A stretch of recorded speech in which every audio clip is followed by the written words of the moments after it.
আনন্দ ধারা বইছে ভুবনে, আনন্দ ধারা বইছে ভুবনে।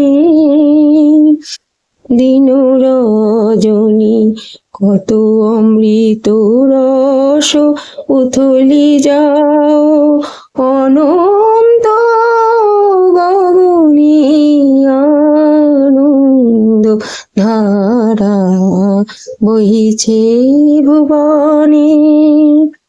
শুভ নববর্ষ সকলের জন্য শুভেচ্ছা, অভিনন্দন, ভালোবাসা। জীবনকে নতুন খাতে বয়ে নিয়ে যান, সমস্ত দুঃখ যন্ত্রণাকে ভুলে গিয়ে, বঞ্চনার শিকারও যদি হয়ে থাকেন তাও ভুলে গিয়ে নিজেকে নতুন করে আবার জাগিয়ে তুলুন, নতুন করে আবার আনন্দে, নতুন করে আবার স্বপ্ন দেখে নিজেকে সুন্দর করে প্রতিষ্ঠা করুন। নববর্ষে সকলের জন্য রইল আমার শুভেচ্ছা, মঙ্গল কামনা।